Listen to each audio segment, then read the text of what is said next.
Good morning. Morning here. And we are picking up in Glamour. And yesterday we were talking about, how we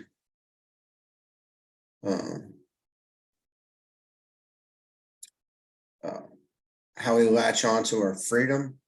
And I was kind of pondering over this before I turned this video on. And I'm going, oh my gosh, it seems very mechanical, almost too mechanical for it to not be, it's more than coincidence. All right. So, and I've been told that this, the process is mechanical.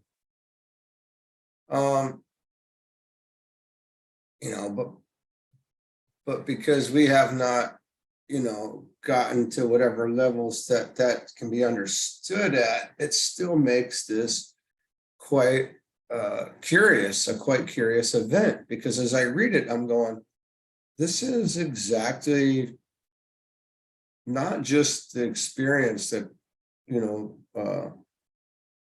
that I've had and that this is the experience of all of the of those on the path, whether they have read these books or not.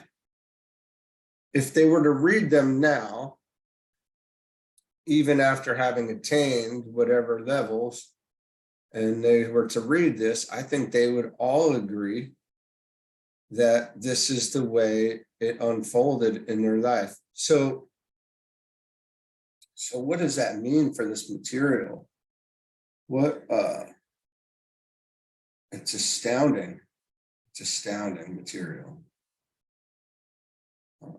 Because it's broad enough to encompass everyone's experience, and to know that the experience is this way, but it's not specific enough to tell you the events as they happened in the individual life.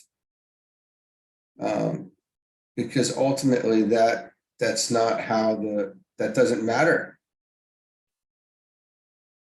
The spiritual hierarchy is not really concerned with the tiny little events in the individual life. It's not interested in your earth life. They are concerned about your light.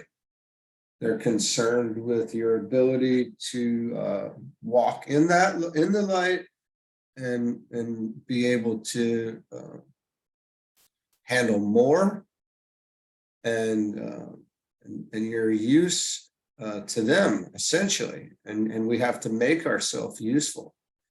And this whole thing is just very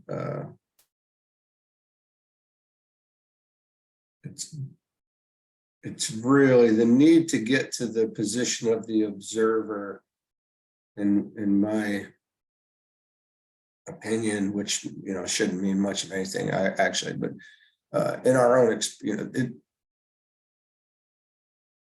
in my own experience, looking from the position of the observer, that's really where we need to get to in regard to watching this life go by. And then as we're watching these individual events, we can see those events in others' lives. And then now we're seeing that this material just becomes more real and more true on the daily. And let's just get into it. I'm sorry that I went off there a little bit. We're trying to read a book, I understand, but I think this is going to come up here, what I'm talking about. All right, so those of us who are considering him and looking on him from the clearer heights of attainment, now we're talking about the aspirant, the individual, see him gradually becoming obscured by wisps of fog and by glamour, which is gradually growing up around him as he becomes a prisoner of the fog of freedom, and reveals in what he deems the fact of his, he revels in what he deems the fact of his independence. Now, this is a very specific stage, I want to say, that we all are going to go through if we haven't.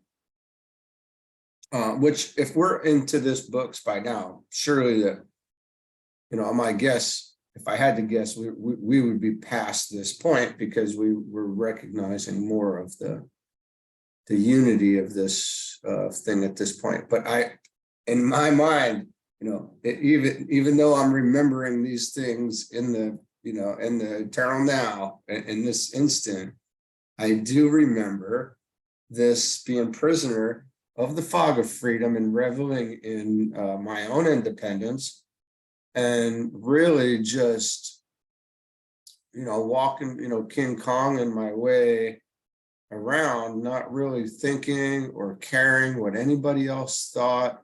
I was going to do what I wanted to do, when I wanted to do it. And if anybody tried to stop me, I was going to alter my environment to the point where I was going to be able to do what I wanted to do as I wanted to do it. Or what I saw, what I deemed necessary, not necessarily just my own, living my own desires out. That wasn't necessarily it. It was, I was going to live the life that I thought was, appropriate, or how I, thought it was best. But when his sight has cleared, and when his mental aspect is more developed and unfolded, he will know that the law of the group must and will impose itself upon him, and that the rule of the lower nature has only to be exchanged for the rule of the soul. And this is another distinct moment in time and space, I want to say, for each aspirant, for each disciple, for each person on the path.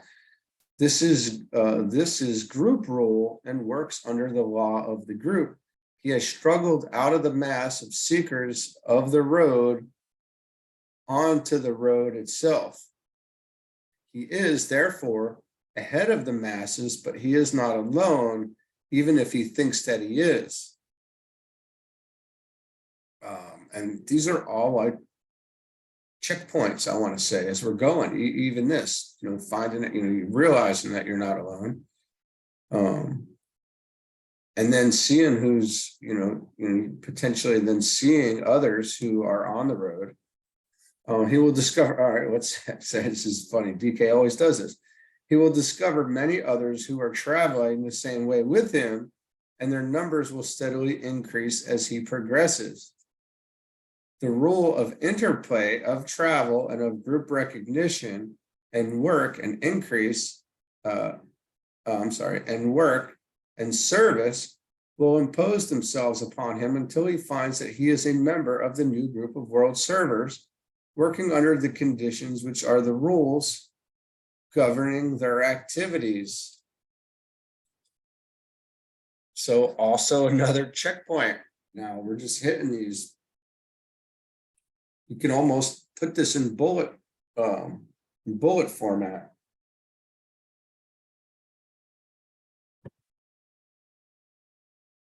As he learns to travel with them upon the road, their governing incentives and techniques of their chosen service will penetrate his consciousness, and automatically and naturally he will begin to obey the higher rhythm and give his assent to the laws which control group life and group consciousness. Finally, he will find himself entering into the silent places where the masters of the wisdom dwell, and will work in group rhythm with them, obeying thus the laws of the spiritual realm, which are the subjective laws of God.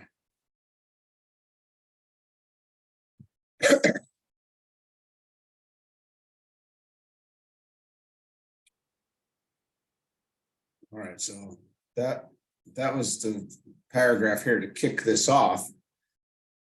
And The synchronicity is there, probably for all of us, I want to say. And we could really see how this goes. So with this being said, and seeing this here, if anybody's watching this, and when we get to this point, and and you want to work, and we want to serve, feel free to come join on these meetings with us on Sundays on white magic, or even for these the weekly daily readings. We're going to hopefully continue to make spaces available for us to do more things like this, where maybe not necessarily podcasts, but similar videos, to where we just have these topics, and we talk from our own perspectives a little more, or we try to talk intelligently about the ageless wisdom. And so feel free to contact us, and if you want to do that, or go do your own thing, and it's perfectly fine. And anyway, time and again along the road, he will revolt from control and will fall back into the glamour of his supposed freedom. There is freedom from the control of the personality.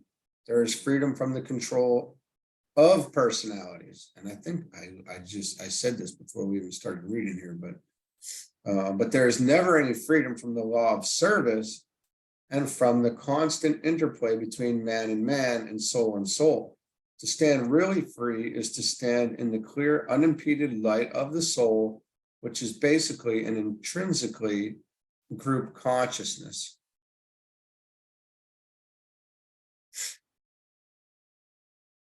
And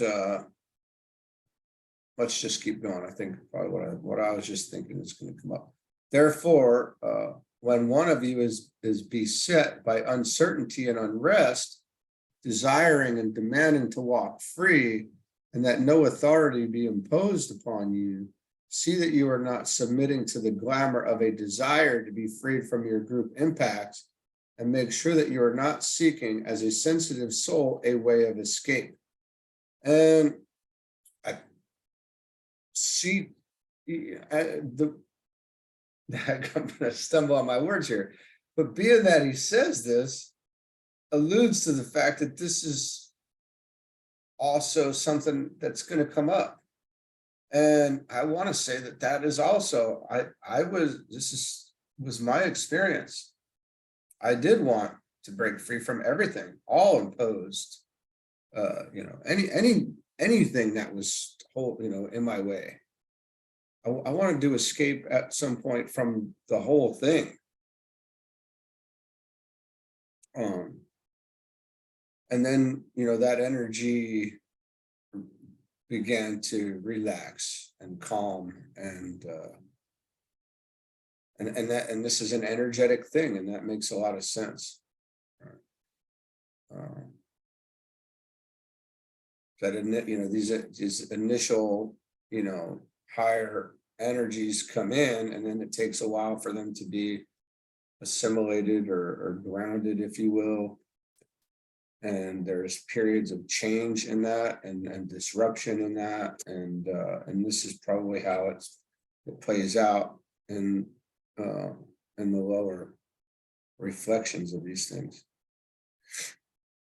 I am using this phrase in the modern psychological sense. Be sure to ask yourself the question: is your comfort and your peace of mind of such definite importance to yourself and to others that it warrants your sacrificing the group integrity in order to have it? Does your own interior satisfaction provide an adequate excuse for delaying the planned group purpose? For delay it certainly will. It will certainly delay it. Whatever you decide will constitute in its turn an authoritative decision with all the consequent reactions upon the group. So ultimately, we do not know that we're affecting the group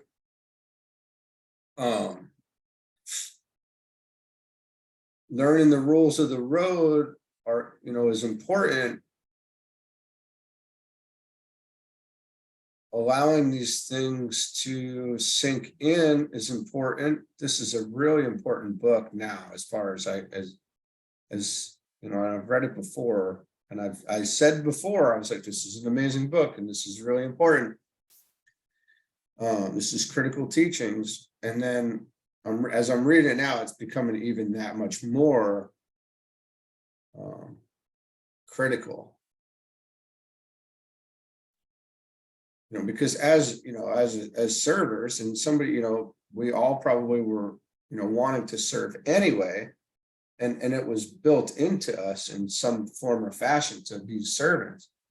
And then to get to this point where you want to be this individual and have all this freedom, well, that's against what you've known yourself to essentially be from the beginning. And then so just get over that, and then we got to move past the social norms of the physical plane, of those who are not on the path yet. We have to distinguish between that, right? And I'm not talking to more advanced. I'm talking to, those who are more, like I am, I'm more of a rebellious type, because I was certainly the rebellious type, but I had, was always very sincere, if we're being real, but that doesn't mean that that's good, right? Like, so you can still do a lot of harm to the group. So, really getting in line is important, and doing it for the right reasons, and it happens, and it works itself out if that's our intent, but there's no reason to fight it, and I can't stress that enough. It's tough. It's such an interesting thing. Time and again along the road, he will revolt from control and will fall back into the glamour of his supposed freedom. There is freedom from the control of the personality. There is freedom from control of the personality. There is freedom from the control of personalities, but there's never any freedom from the law of service and from the constant interplay between man and man. Okay, I'm sorry, I did read this already. To stand really free is to stand in the clear, unimpeded light of the soul, which is basically an intrinsically group consciousness.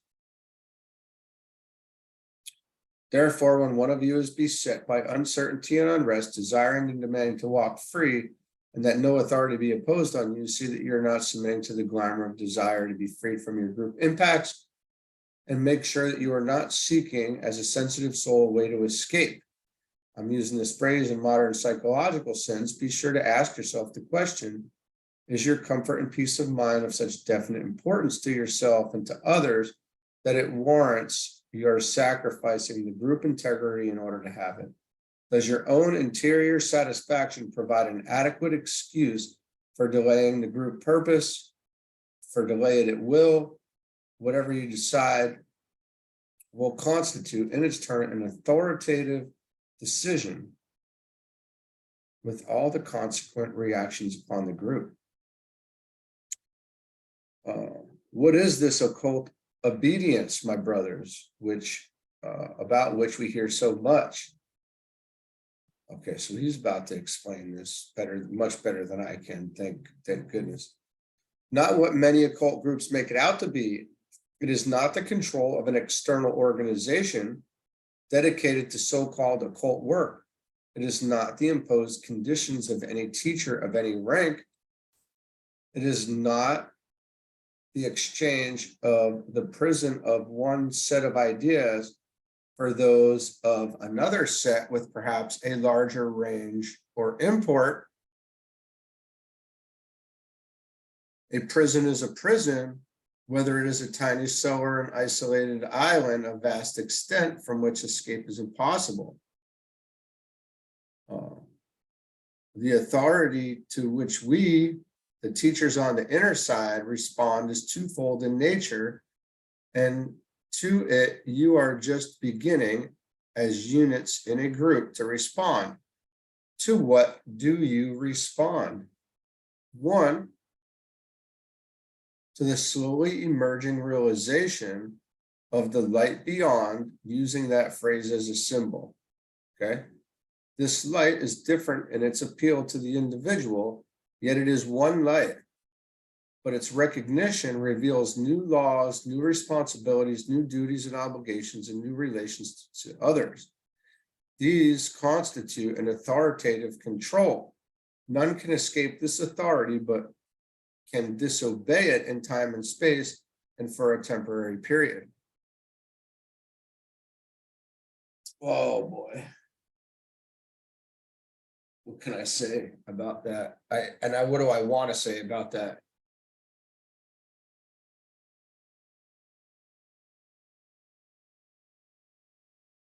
The when you know, I guess at that point, right? When it is one light and we know that it's all encompassing, and its recognition, the implications of it take time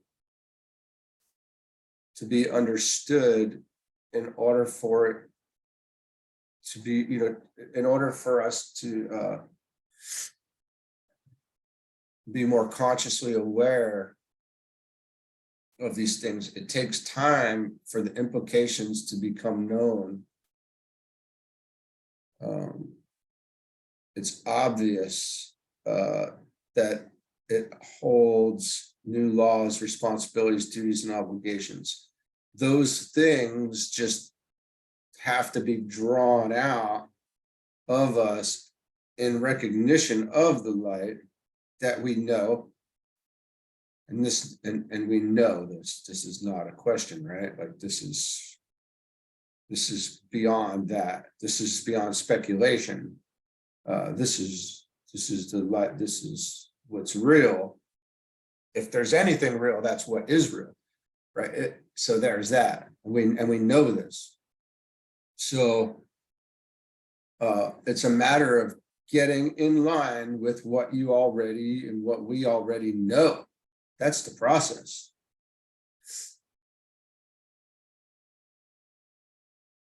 That's pretty simple, actually. I don't know that I could, in my own being, say that any more clearly than that.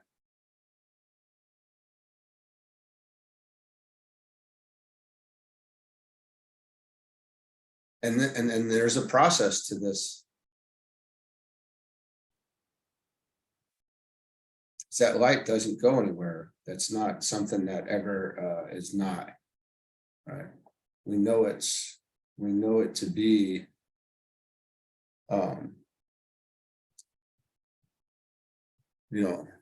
eternally now, right? Or however you want to phrase that, the absolute all-encompassing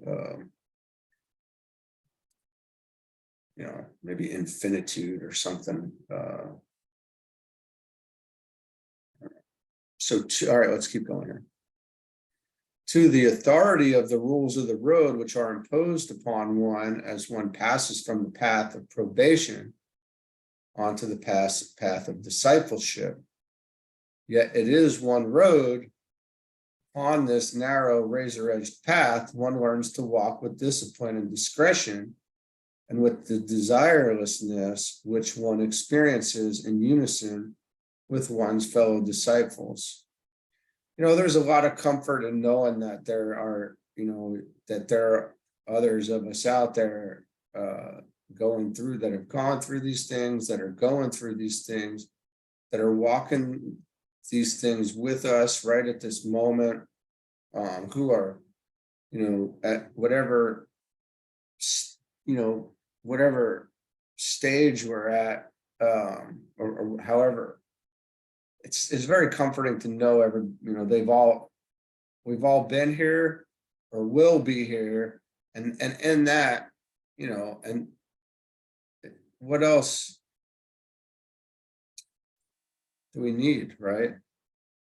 Like if we hadn't gotten to whatever point, we're going to get to that point. And if you're way beyond that point, you're looking at people coming up to that. So you're always looking behind and forward and out. It's just, we can help those, that are working towards where the point that we've gotten, and there's people helping us that are working towards getting to where they've gotten. And we're all just walking each other home, like Ram Dass says. What, briefly and succinctly, are these rules of the road? Oh, this is going to be good. Let me give you 6 of the simplest rules, begging you to remember that they are not authoritatively imposed by any arbitrary board of directors, such as a group teacher or teachers, of whom I might, of course, be one, but are the outcome of the conditions to be found upon the path itself. They carry the warrant of a man's own soul and are the result of the experience of millions of travelers upon that path. I will give you these 6 rules, even as I gave them to another aspirant, discipleship in the New Age in ancient and symbolic form, translating them as well as I can from the ancient records stored in the Hall of Wisdom and available to all earnest disciples such as you. All right, let's see. The 6 rules of the path, or the rules of the road, that we have to learn in order to really, get to those high levels of the mental plane, and become group conscious in the kingdom of souls, I want to say, maybe, right? We'll see how this goes. 1, the road is trodden in the full light of day, thrown upon the path by those who know and lead. Naught can then be hidden, and that each turn a man must face himself. 2, upon the road the hidden stands revealed. Each sees and knows the villainy of each. He says, I can find no other word, my brother, to translate the ancient word which designates the unrevealed stupidity, the vileness and crass ignorance, and the self-interest which are distinguishing characteristics of the average aspirant. And holy cow, that is so profoundly, that's not funny. I'm not laughing.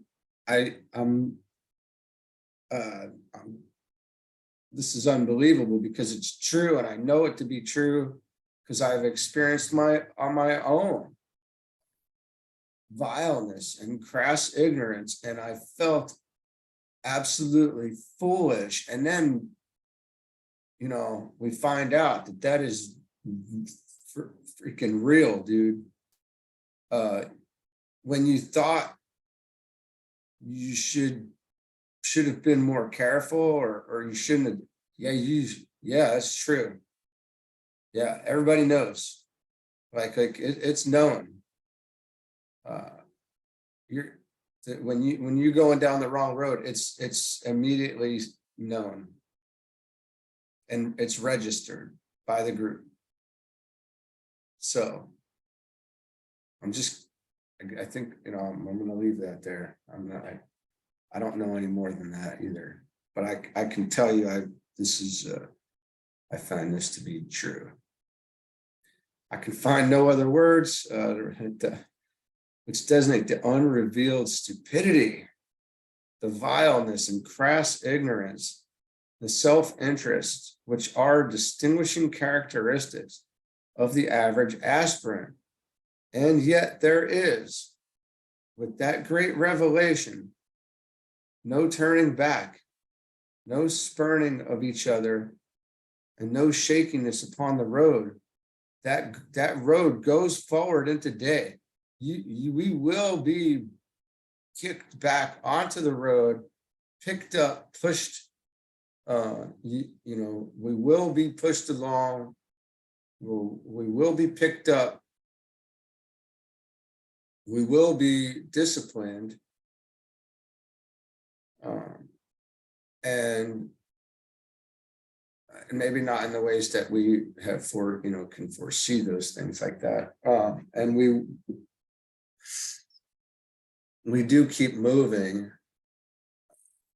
I don't think it's too common for people to really fall and completely turn at it after a certain point. Oh. 3, upon that road, one wanders not alone. There is no rush, no hurry, and yet there is no time to lose. Each pilgrim, knowing this, presses his footsteps forward and finds himself surrounded by his fellow men. Some move ahead, he follows after. Some move behind, he sets the pace, he travels not alone. The three things that the pilgrim must avoid: the wearing of a hood, the veil which hides his face from others, the carrying of a water pot which only holds enough for his own wants, and the shouldering of a staff without a crook to hold. So we must look at the esoteric nature of these things and the symbolical nature of what he's saying. And I have my own thoughts on these things, and I would leave them to you to ponder.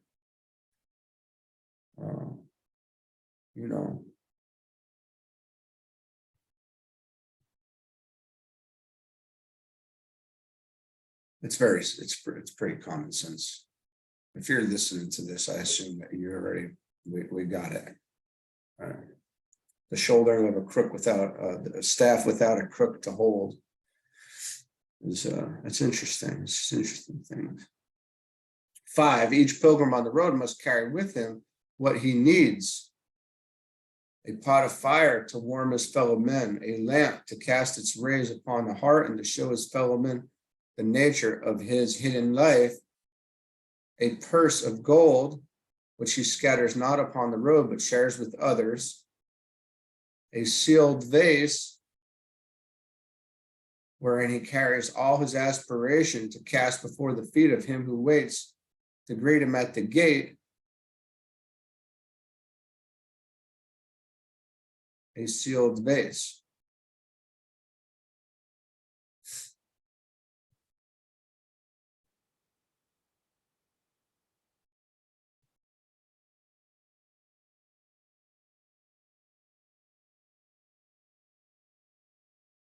And 6, the pilgrim, as he walks upon the road, must have the open ear,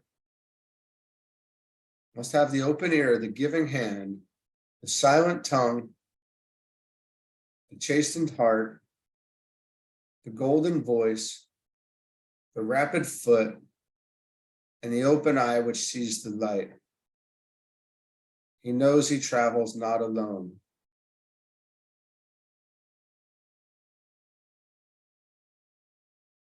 And the interesting part about this, and as you know, from where I'm sitting, is as we're saying these things, the harder part, if there's such a thing, is seeing those who are your brothers and sisters on the path, essentially, yet they don't know it. And that makes things much more challenging.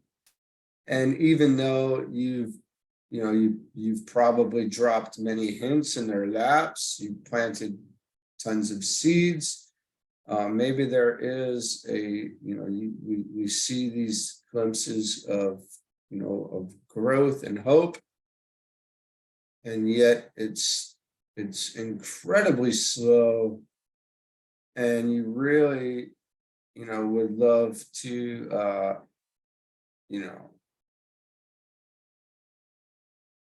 make it more known somehow in a much clearer way.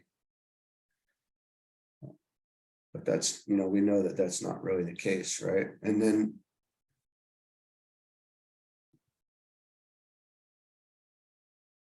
but it'll be very interesting when they figure it out, right? So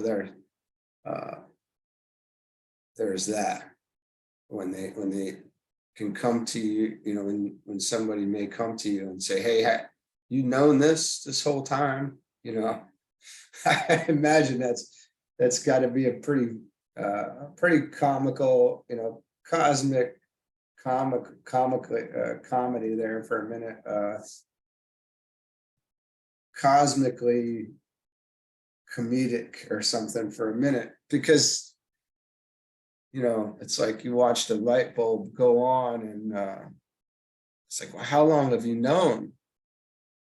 Well, how long have you known? Yes. I guess, how long have you known? I don't know, this is pretty relative, but welcome. Now let's get to work, right? So those were the 6 rules there. And, rule number 2 is really hard hitting. It should be something that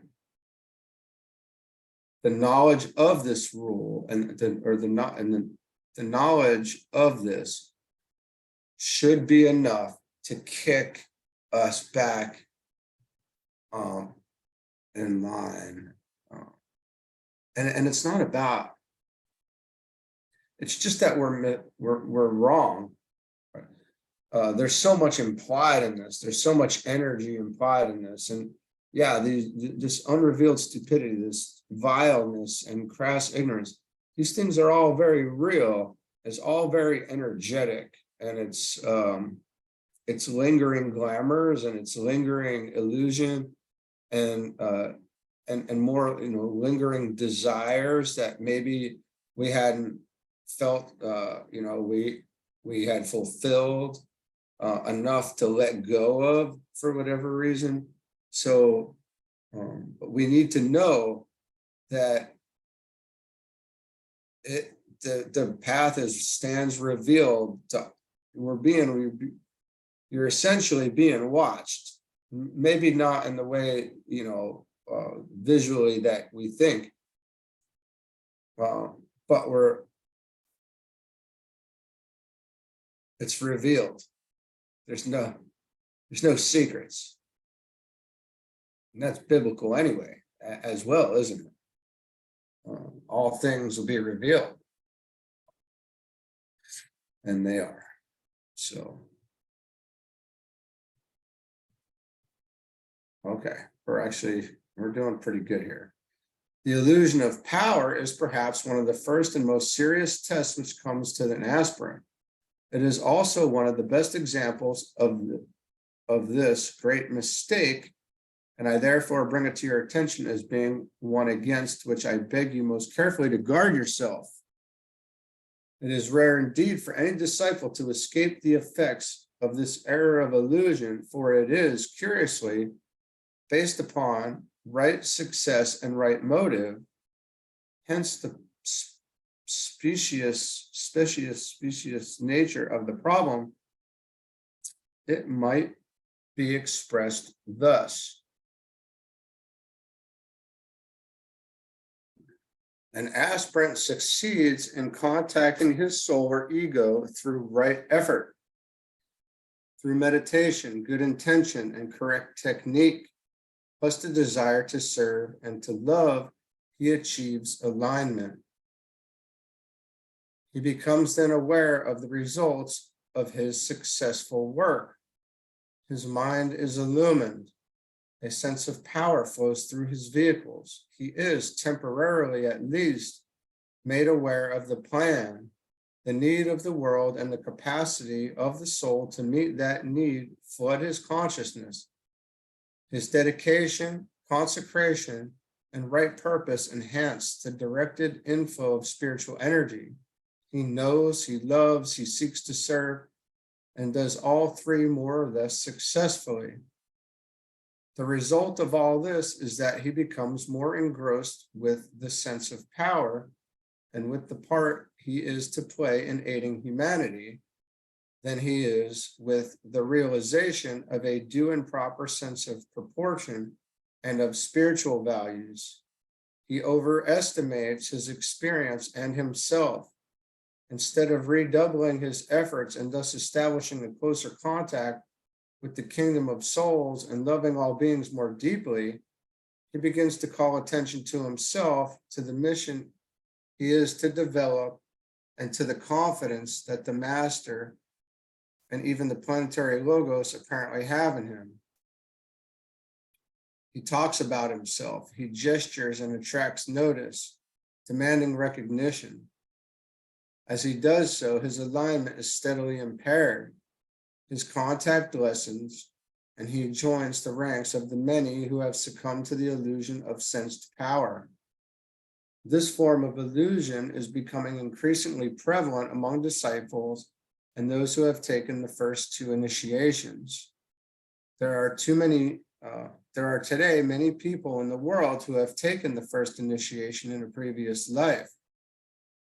At some point in the present life cycle, recurring and recapitulating as it does the events of an earlier development, they again reach a point in their realization which they earlier reached. The significance of their attainment pours in upon them, and the sense of their responsibility and their knowledge. Again, they overestimate themselves regarding their missions and themselves as unique among the sons of men, and their esoteric and subjective demand for recognition enters in and spoils what might otherwise have been a fruitful service. Any emphasis upon the personality can distort most easily the pure light of the soul as it seeks to pour through the lower self. Any effort to call attention to the mission or task which the personality has undertaken detracts from that mission and handicaps the man in his task. It leads to the deferring of its fulfillment until such time when the disciple can be naught but a channel through which love can pour and light can shine. This pouring through and shining forth has to be a spontaneous happening and contain no self-reference. This is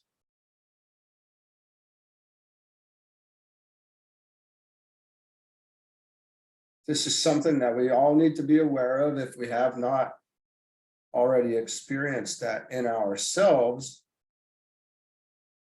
in our own experience. It seems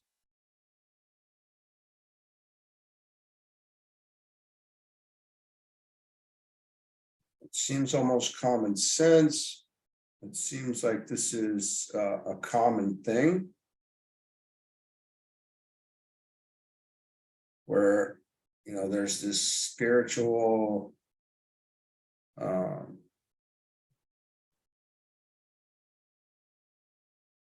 we're hanging on to these aspects of some idea of the personality or something, some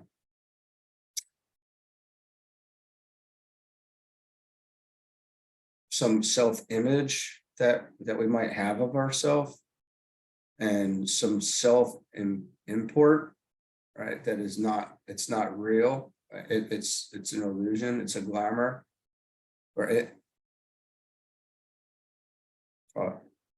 don't know which one that would be. It was it would be a glamour initially, and then an illusion.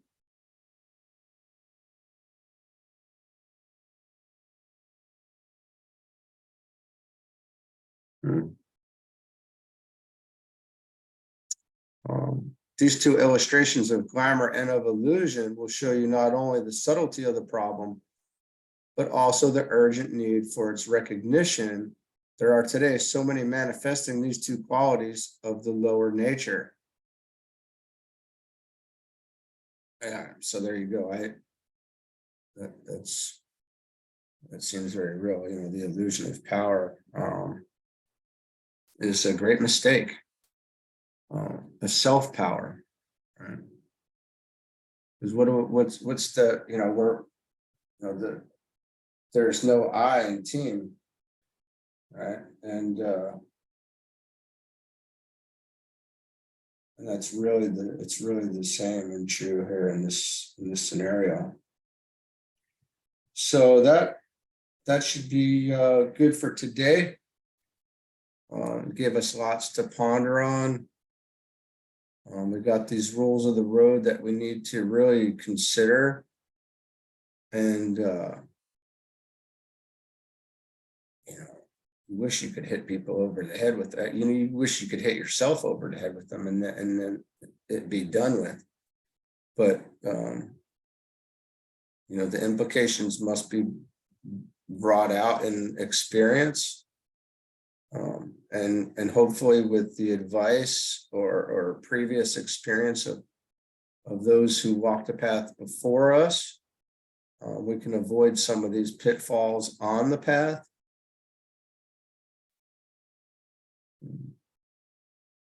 Tomorrow we will get into glamour on the mental plane, or